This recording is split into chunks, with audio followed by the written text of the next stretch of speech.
the messages that young people are getting about what they should and shouldn't be doing this time period, the average age of when things are expected to happen, it's just different. The world in which we're making decisions about what majors to get or whatever the issue. So we just need to throw out the way that we did it as the standard for how it should happen.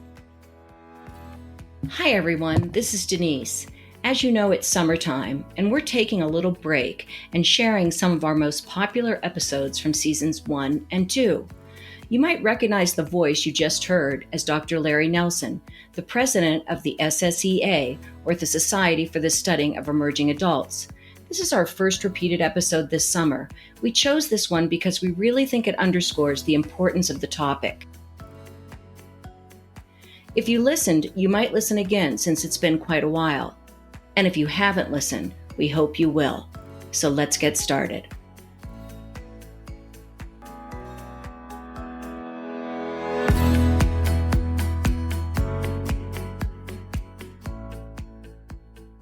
Welcome to the Bite Your Tongue podcast. I'm Denise, and I'm joined by my good friend, Dr. Ellen Broughton. We've been through many years of parenting together, and now we're ready to talk about the ins and outs of parenting adult children. Your diapering days are over. Now it's time to consider when to bite your tongue. So let's get started.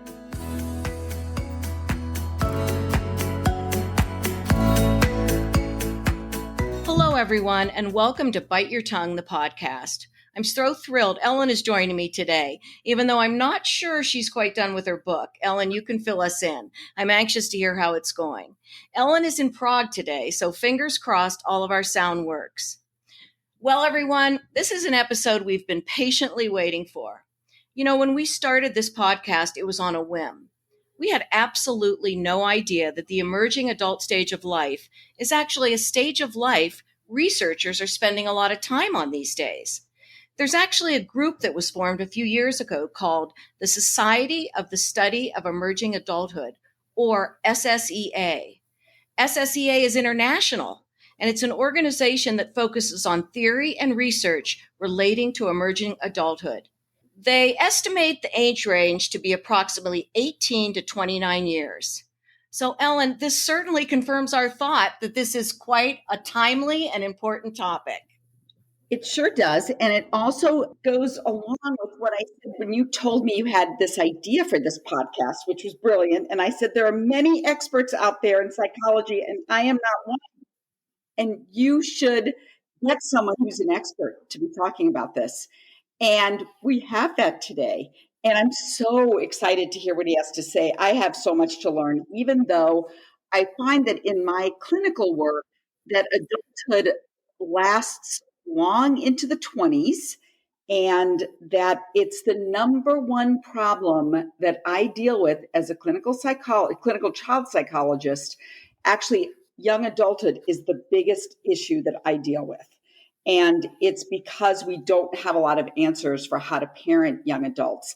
And what's important to think about is that it sets the stage for the rest of adulthood. So if you don't do it great when your child's in their 20s, it's going to be hard then as they get into their 30s, 40s, and beyond. And need I say, when they need to take care of us in our old age.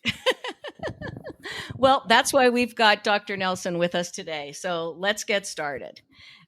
Today we welcome Dr. Larry Nelson. He is actually the president of SSEA and a professor in the School of Family Life at Brigham Young University. He's most interested in the factors that contribute to flourishing and floundering during emerging adulthood. And as parents, frankly, so are we. I could tell you much more about his books. He's authored many. His research, it's extraordinary.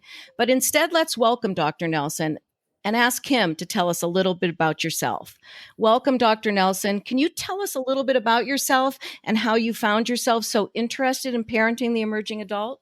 Yeah, I'd be happy to do so. I first just need to agree with Ellen. When I started my teaching career, people found out that I study human development, teach human development. I used to get questions about how do I get my child to sleep through the night? How do I get my, toddler to quit throwing tantrums? How do I get my teenager to obey curfew? But now 99% of the questions I get is, what do I do with my young adult child? So it's a big one. Larry Nelson, I'm a professor in the School of Family Life at Brigham Young University in Provo, Utah, in the United States. Received a PhD in human development from the University of Maryland, College Park. Thrilled to be here with you. So can I just jump in with a first question here? Because you mentioned, speaking of young children, you mentioned somewhere that you used to study preschoolers and that you figured out at some point that young adults are really in some ways just big preschoolers. What did you mean by that? And actually I should even ask too, like when we're talking about young adults, what age group are we talking about here? Yeah, let me start with that last question. So I refer to them as emerging adults, and this is the reason why. When we ask young people, especially in their early 20s, do you consider yourself an adult? And we just ask them, do you see yourself as an adult? And they can answer yes, no, or in some ways yes, in some ways no. Between 70 and 80% of 18 to 25-year-olds don't consider themselves adults.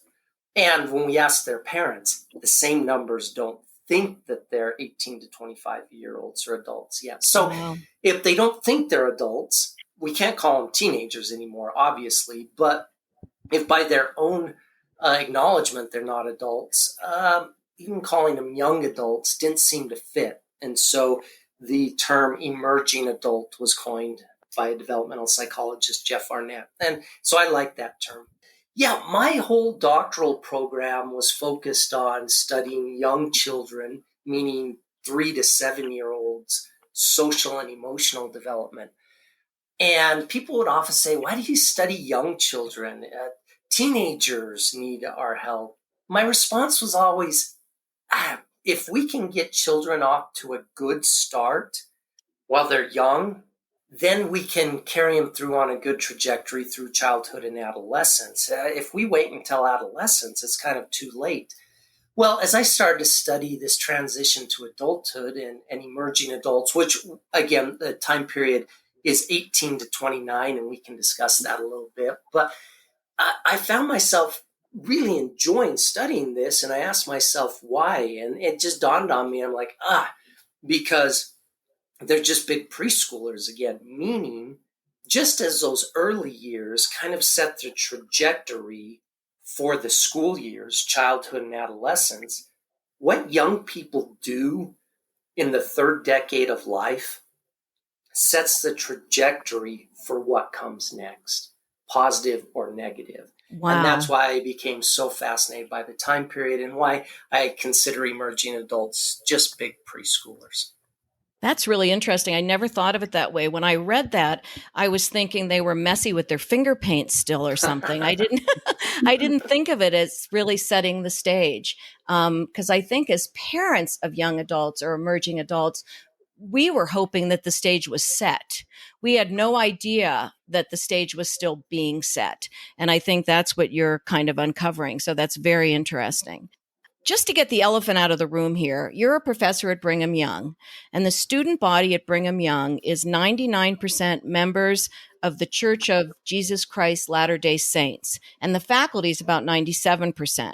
How has this affected your research, and how do you perceive, or how has it affected your research, and how has it affected how you perceive parenting? Because I know there's lots of traditions and that sort of thing in the church, so how does this affect you, or does it not at all? Sure. So part of my area of study is understanding the way in which culture influences the transition to adulthood. So I've done work in countries, China, Japan, Italy, India. I go on and on the number of countries that we've done work examining the transition to adulthood in, because culture influences one's values, beliefs, and expected behaviors are what make up one's culture. And when any child, teenager, or emerging adult who's going through development is therefore going to be developing within that cultural context. So religion is another cultural context that, and this is a community that, yes, I'm a part of as a member of the Church of Jesus Christ of Latter-day Saints. So I have done some work examining this culture, but I would say of the hundreds of studies I've done, probably only 4 of them have included participants that are members of the Church of Jesus Christ of Latter-day Saints. So my work is a broad study of diverse general population in the United States and other countries. So culture interests me, and of course I think about things through my lens to hopefully benefit members of my own culture and community, but that's not the lens through which I'm studying this issue. Culture interests us too, and that we have some questions coming up about that because I find that fascinating. Ellen, I think you were going to ask something. I apologize. I interrupted you. No, I think what he's saying is right, though. I think you mentioned before that I spend a fair amount of time. I also have a visiting professorship in Prague at the university here, Charles University. And so I get to work in a lot of ways with European cultures, but even more so because it's so centrally located to this part of the world that I work with lots of students from, the Middle East especially. And it's interesting how similar this phenomenon is across pretty much any culture that's achieved a certain level of economics and Industrialization. yeah, it really is. It's very, very interesting. You so a couple of things come to mind. One, Denise mentioned that I'm in the middle of writing a book and I really should be at the end, and I'm not yet because the pandemic has gotten in the way of a lot of the things I'm supposed to be doing. But one of the premise of my book, it's called it centers on bright kids who don't really give and you could sort of fill in the blank. We don't really have the right word for that yet. But basically, I think that it is the springboard for a lot of the problems that we see in young adulthood, meaning that many more kids than before start to feel like they don't care anymore. They don't want to do the work they have to do. There are just lots of things that can occur. And that's not the focus of today. But I think it brings me to a point that you mentioned, which is this idea of self-regulation and parent regulation. And in a lot of ways, what I'm talking about, and this other thing that I'm writing, and a lot of what I see in my clients that I work with are college students whose parents do everything for them in college, and younger kids whose parents are doing so much, and the only way they can tell them to stop is to give up and not really do much of anything. And so I was curious about what you think about this, moving from what you say parent regulation to self-regulation. What does it mean? How does the process occur? I'm even just curious about why you think it's occurring in the first place. Yeah. So let me set the stage for what this period of emerging adulthood affords young people. So the opportunities for good or ill that it affords young people as they enter the 3rd decade of life and start that process of transitioning to adulthood. So in the past, the late teens and the early 20s signified a time where a lot of objective markers of adulthood, if I can put it that way, would take place. So in other words, for a long time, you married, you became parents, you started a career, you entered the military. Some identifiable transition occurred, usually by the early 20s. Well, that is no longer the case. Marriage now among industrialized nations is on average age 30 for women, 32 for men.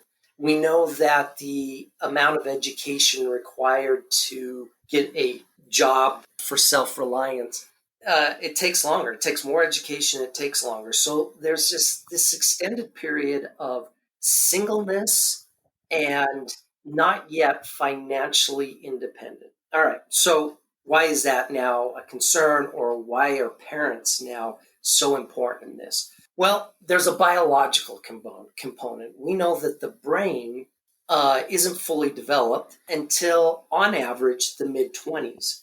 So if you picture this combination now, that we are telling 18-year-olds, here, you have all this autonomy to make decisions for yourself, but there's no structure for them anymore. They move from a time period as children and adolescents to where their entire day has some structure, school, coaches, employers, to now there's autonomy to spend their time how they want and with whom they want. So again, autonomy, lack of structure, and a brain that isn't fully developed. So is it any wonder that we see the early 20s as the peak period in the entire lifespan for any number of problematic behaviors? It's the peak period for risky substance experimentation and use. It's the peak period for arrests. It's the peak period for being a victim of a violent crime. It's the age period where we see high levels of onset of depression, anxiety, self-harm, eating disorders, because it's just this time period that's really challenging because there's now autonomy coupled with lack of support and not a fully developed brain. And therefore, parents become important because they're one of the last sources of support and structure that can be available during a time period that's challenging. But how involved should parents be? This is sort of a catch-22 to me. And I understand the whole, change over time in history and marriage being later and all of that. I wonder also if some of it is kids graduate high school. I think parents have been really involved, those parents that have been really involved. Kids go to college. I'm not sure the majority of them know why they're going to college other than they need to go to college. I think it's actually hard to know what you want to study when you're 18 years old. And college also has become kind of a fun time. There's been more freedom given to college students. Now, if you don't attend class, it's not the end of the world. You just have to get the notes from someone else, all that sort of thing. And then suddenly you've graduated and you're not sure what you're doing. You say they need to be supportive in those early 20s because that's the reckless time. But at what point do these kids have to stand up on their own 2 feet and start taking responsibility for their behaviors and actions? Oh, absolutely. It's the time period to do that. Here's my concern. So my research has focused on the role of parents, including helicopter parenting. I need to place the comments that I'm going to make next in the context of my work on helicopter parenting is extensive.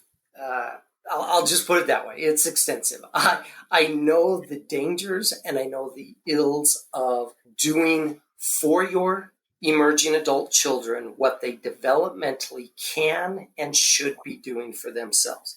That's my definition of over parental involvement, is when a parent is doing something for their child that the child developmentally can and should be doing for themselves. Okay, so with that important caveat, I need to make it clear that the other extreme has also been found to be detrimental. The other extreme being parents who do nothing to support. And again, listen to my language, not do for their children what they can and should be doing for themselves. That's inappropriate.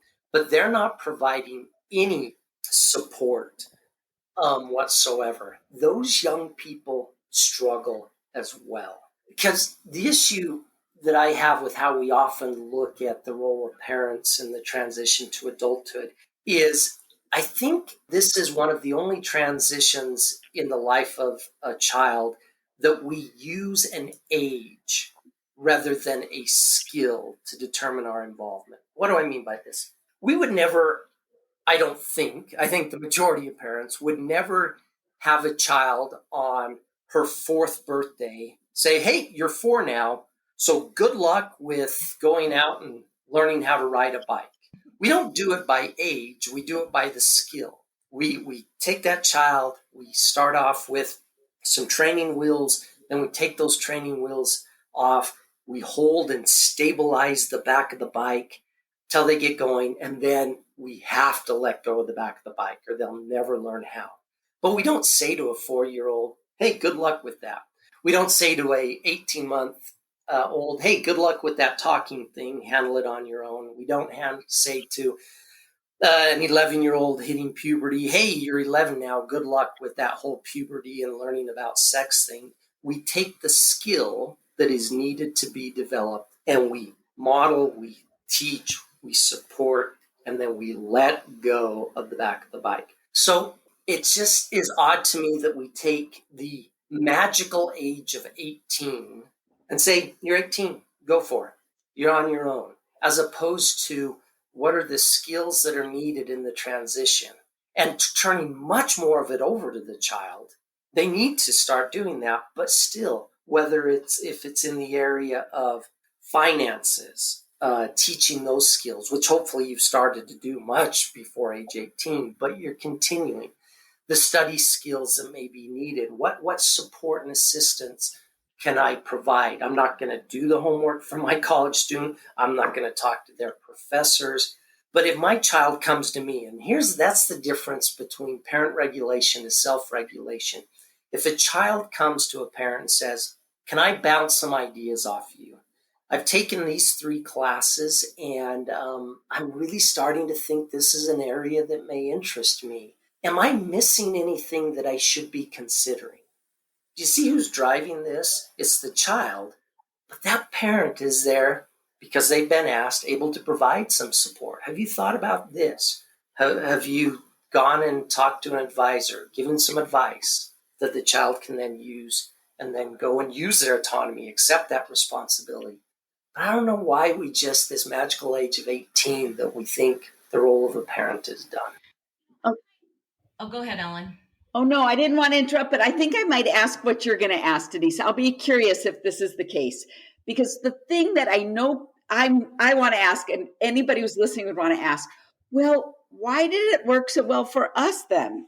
And our generation was basically told, you're out of the house at 18, like you're joining the military, you're going, and it worked. Now, I have some ideas about this. I don't know if they're right, but I think I'm interested in hearing why you think it's so different from now. That I do think we had the structure, you talked about structure. A lot of us got married right after college. That provided some sort of structure, and two people are problem solving things instead of one. But also, I think we had a lot of skills that we developed in jobs. Most of us had part-time jobs or babysat or did all sorts of things to help around the house that developed some of those. But I'm curious if you have ideas about that. And was that what you were going to ask, Denise, or are you going to take it? No, I'm going to ask a totally different question, but let's answer that first. Yeah. So I do have a partially tongue-in-cheek comment to that, and that is, twofold. Number one, I always hear those of us who are adults saying that it worked. And what do we mean by it worked, though? We watched divorce rates skyrocket. We watched a lot of unfulfilled lives for a lot of adults, especially for many years. Women felt trapped in those situations. So we need to be careful about what we mean by it worked. But second, my tongue-in-cheek is, at that time, because we entered situations where there was structure, we kind of took 2 individuals with half a brain, and between the 2 people, there was hopefully one functioning brain. And that's partially tongue-in-cheek, but again, there was structure. There was a spouse. There was a full-time employer that expected you to be there. If you were in the military, there was this structure. It wasn't entering a world of almost complete autonomy to do what they want when they want. So I hope that explains a little bit. I love that answer. Yeah. Well, it's interesting, and I need to go back to my other thing, but I want to respond to this. And isn't it true that the male brain takes a little longer to fully develop than the female brain? That's what I've read. Is that true? Yeah. Okay, yeah. So at every stage of life. Okay, yeah. So Ellen and I have said we just want our son to get a girlfriend early so she can set him on the right track. So that's the two brains working together. Exactly. Anyway, what I really wanted to ask though, when you were talking about, the little kid on the bike and letting go and what the kid can do and what the parent needs to support them and the 18-month-old, I think it gets harder. I don't think college is the harder time. I think when they graduate college, our expectations get greater for them to stand on their own 2 feet. And as a parent, you have to be pretty amazingly insightful to know what they're capable of at that point and what they're not, when you should step in and when you should not. And so I think that's a real balance of, it's funny, I read something about mothers who tend to do more for their sons because, and again, it might be the brain development, they don't feel they're as capable as their daughters. And again, this is very sexist, where they'll say, did you make your dentist appointment, to the 22-year-old? Or have you followed up on this interview? That sort of thing. So I can't figure out, as a parent of a young adult, and my kids are past this now, but how do we identify when we can let go of that bike? It's very easy when they're 4. It's very easy when they're 18 months. It's not so easy when they're 22. Right. And yet, I don't want my 4-year-old to fall off a bike and skin her knee. That's not my desire, but it may happen as part of the learning process. The challenge with what we're talking about now with an 18-year-old, with a 21-year-old, with a 24-year-old, is the ramifications of falling off the adult bike are so much larger, right? Their arrest records, their unemployment, their addictions, the ramifications of not succeeding with the skills that we're talking about are just huge. So I understand those parents who want to hang on a little bit longer, because I think for many it may come from a good place. For others, it's all about control, and that's never a good thing. So as parents of emerging adults, and I am there, I do have emerging adult children. Deep breath. But it comes down to, because that balance is so important that you mentioned, it comes down to, we need to have a relationship with our children. That relationship is key, because we do need to know. When I talk to parents, I say the first thing that you need to do is have a relationship with your child. Second, throw everything that you did out the window. Because I hear parents say it all the time. Well, when I went to college, I did this, this, and this, and it worked for me. It's a different time period. The messages that young people are getting about what they should and shouldn't be doing this time period, the average age of when things are expected to happen, it's just different. The world in which we're making decisions about what majors to get or whatever the issue. So we just need to throw out the way that we did it as the standard for how it should happen. The third thing I tell them is throw out the window what you did for that child's older siblings.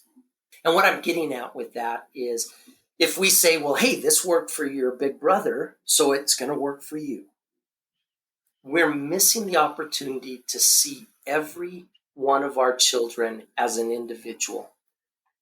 Each child has different needs. Each child has different strengths. Each child has a different personality. And so we need to approach each child uniquely. And how do we know those needs and those strengths, the support that they need? That happens by having a relationship with them. Again, that's not doing things for them. That's having a healthy, strong parent-child relationship with them. And if you know that, then you can kind of sense where the needs are. So let me introduce into our discussion the notion of parents. Are we fostering our children gaining that responsibility, or are we hindering it? Let me take an example of the same scenario that could be either fostering or delaying or hindering, facilitating or hindering. Let's say a child living at home. Okay, one child could be living at home in your basement and spending all day sleeping, playing video games, binging Netflix. There is nothing about that that is leading to accepting responsibility, transitioning to adulthood, developing any of the skills that we want. And so if you're facilitating that, you are hindering their development. But you can take the very same scenario of a child living at your home who may be doing that so as to be able to take more credits, finish a school to move on, or so that they can do an internship in your community so close by, or whatever it is. But do you feel that difference? They are using that support that you've provided, a bed in your home, but they are using it as a springboard to responsibility. They are moving forward. You are fostering their development.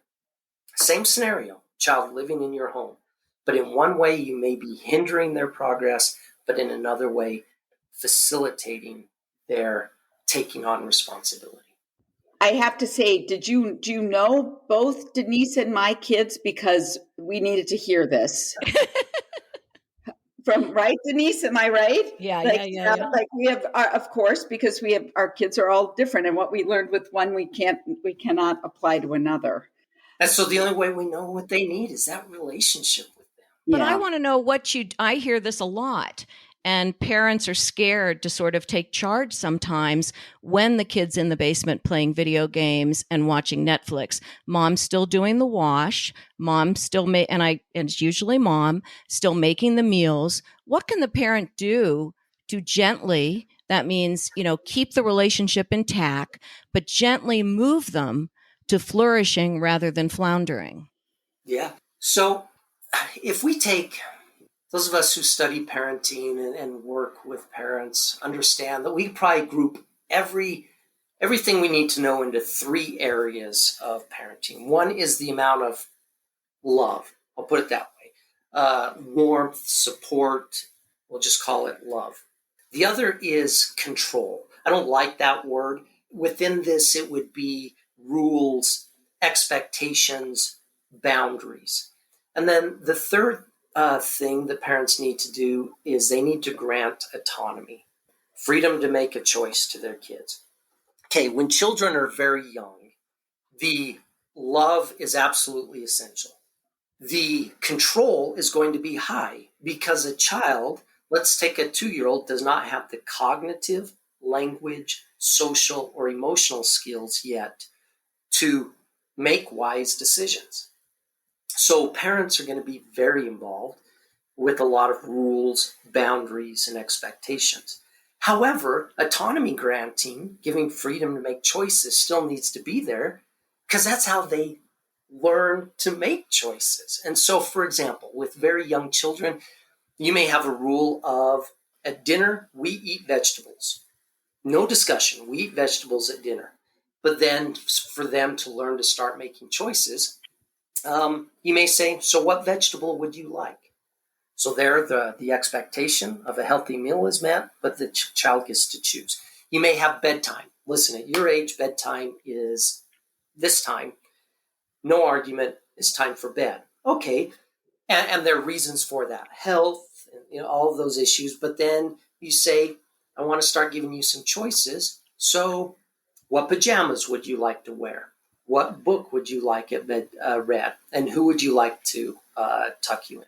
Okay, so there's some choice. Now, the older kids get, as they develop emotional, cognitive, language, and social skills, parents start allowing more autonomy to choose within those skills. And so the older you kids get, the levels of control, rules, boundaries, expectations are declining while autonomy granting is going up. And here's the thing, love and warmth and support remain the same. They look different. With a 2-year-old, it may be cuddling, hugs, all those. With a teenager, it may be waiting up and listening to them tell you about their date. And with the young adults, emerging adults, it's that listening ear, that soundboard when they want to talk through a problem that they're experiencing. Just listening to them. Sorry, that was a long preface to your question. But so if you have a child who is not exhibiting the skills that are needed, this is a time where some expectations need to be put back in place. Listen, you have to meet these expectations.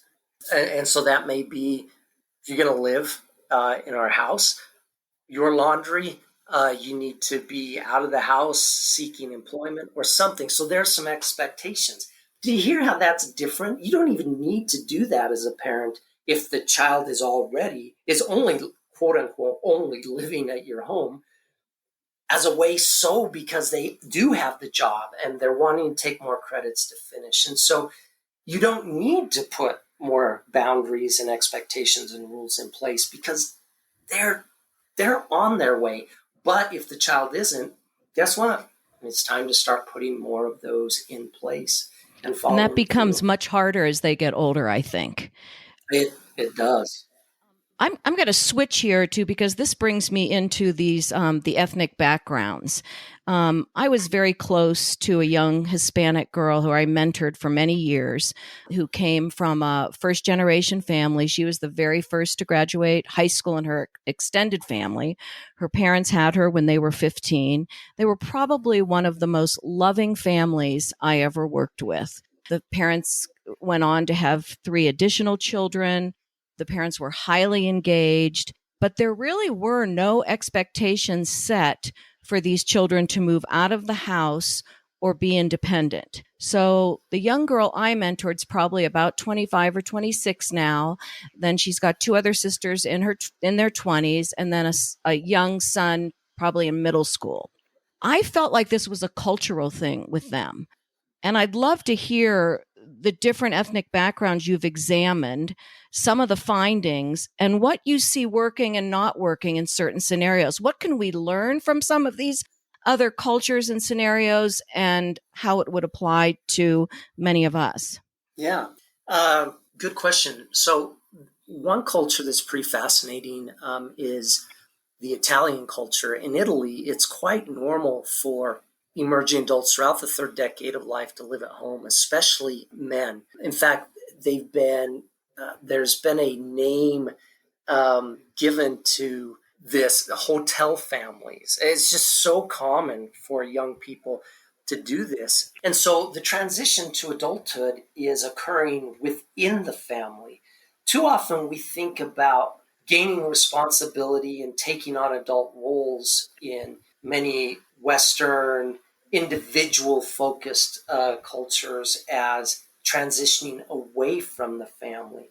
But I think a really important way is if culture that you mentioned, Hispanic cultures, Italy, and other cultures that are a little more what we call collectivistic, meaning group and family focused, is they view the transition as a family responsibility, helping each individual become a responsible adult is the responsibility of the family to contribute and to help. So it's not a transition away from the family, it's a transition to adulthood within the support of a family. And I think that's just a important way to look at it. But it comes back to the same principles, even within cultures such as Italy or other similar cultures. We see that if parents are over controlling, voila, guess what? All of the negative outcomes that we see for children with over controlling parents emerge again. So it's about the relationship. It's about appropriate levels of support. It's about, again, that warmth that is really helpful. I'm gonna come back to, I keep talking about this lack of support on one end of the continuum and over control or over involvement on the other. We did a study looking at how much financial support parents gave to their college students. And that's only one way to give support. There's emotional support. There's giving assets like that old beater car that you've had forever, but just financial support to students. And one group of students had parents paying for everything: housing, tuition, books, and fund money, groceries, everything.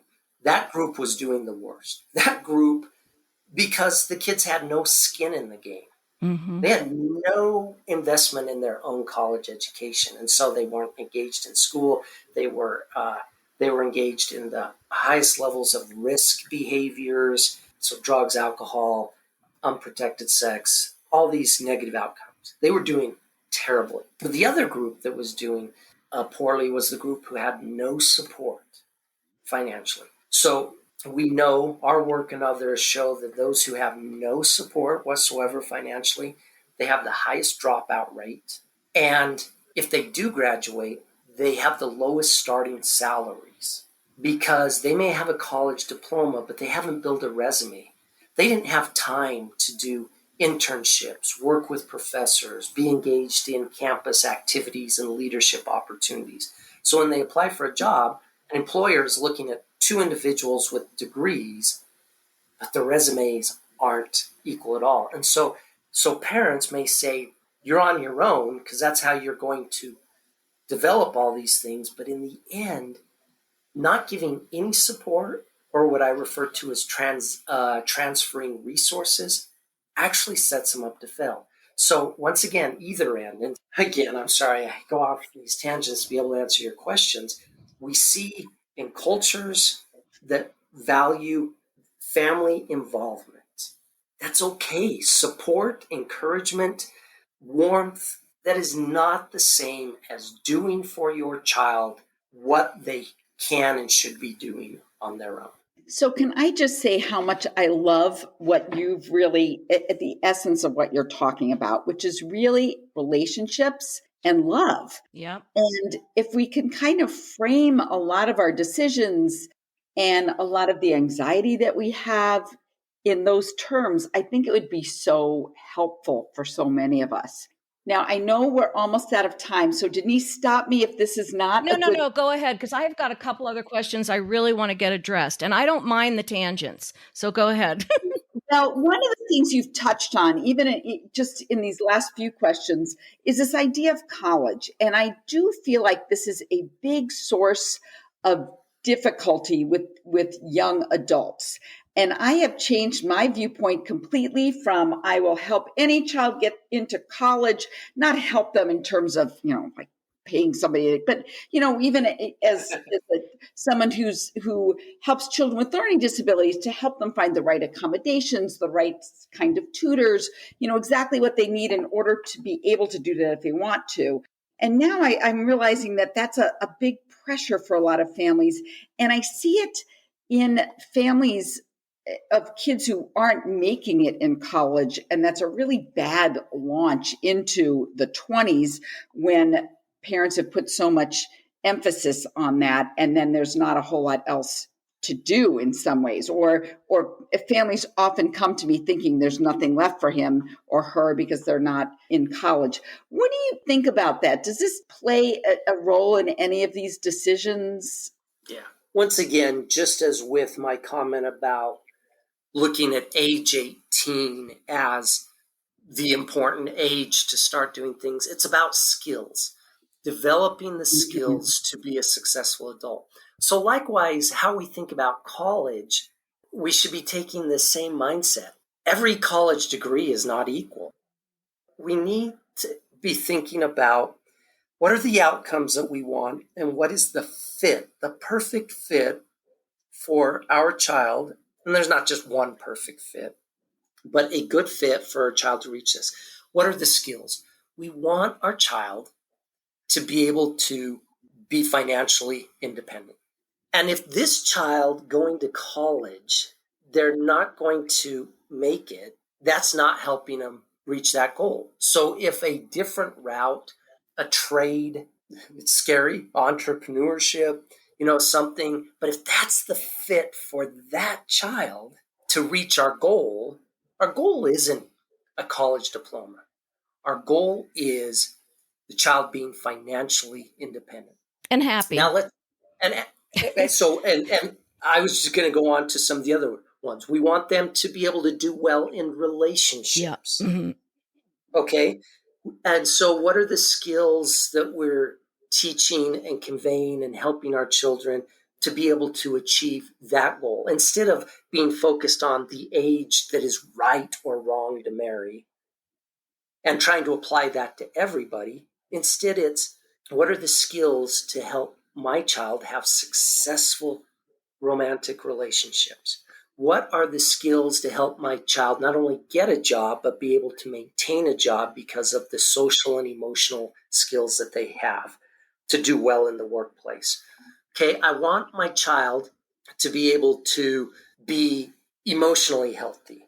And so with this child, it may be helping them cope with anxiety, depression. With another child, it's helping cope with trauma in their life or whatever. But it's the goal is to be emotionally healthy. And then we add happiness to that. And the way that we start thinking about this is it's back to one of the earlier questions was about, or I think it was a comment Ellen made just about in her clinical work of seeing now individuals in their 30s and 40s, because I'm often asked, well, isn't it okay that they just spend their 20s playing and exploring? And my concern is if they're spending 10 to 12 years of their life, think about this, hitting age 30, having spent 10 to 12 years of their life focused only on having fun, lack of responsibility. I'm just asking us to tweak it and have us think about outcomes that will help a 30-year-old be on a trajectory, back to my preschoolers, a positive trajectory for the rest of their lives.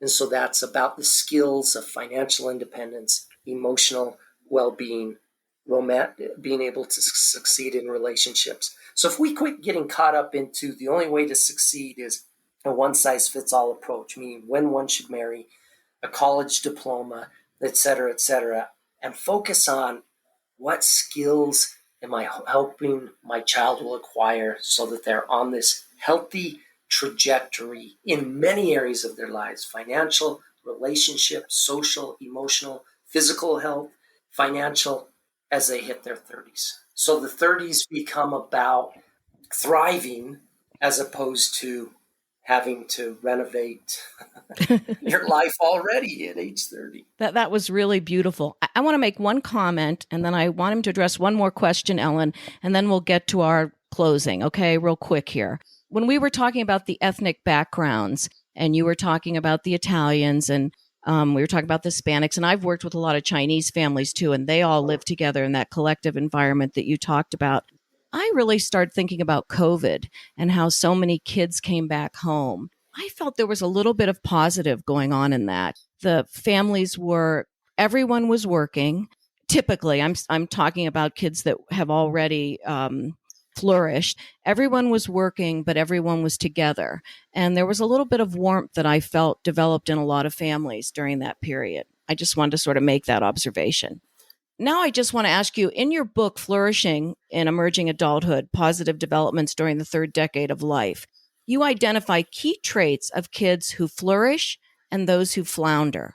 What ages are those traits identified, and how can parents look for things that might look like floundering? Yeah, good question. I just want to echo what you said, but add one thing. I think COVID took those families who have this focus on relationships, and I think it became a time that really strengthened and brought them back, and that became a good thing. Yeah, I thought so and those too. for whom it wasn't, it exacerbated the bad.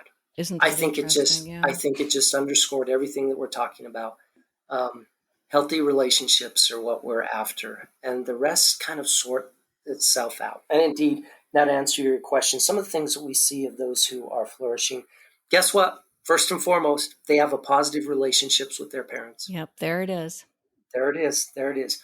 Second, they're doing. They have a sense of their identity. So they're making progress in their identity, meaning who they feel they are in regard to work and careers, in regard to who they think would be the type of person they would want to be in a committed romantic relationship with, their values and beliefs. And so they're making progress. Maybe they don't know yet, but they're actively exploring, as opposed to those who are floundering or those who are just using this time period to live in the moment. So, for example, there's a great study out there done that asks young people what they feel they should do during this time period because they'll never get to do it in the future.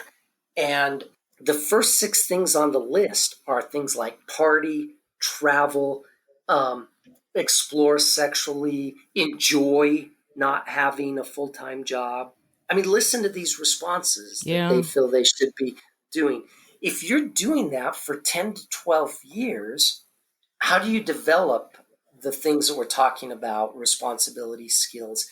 But those who are flourishing, they actually combine the fun of this time period, and it's a great time period. They should enjoy it. They should take advantage of it.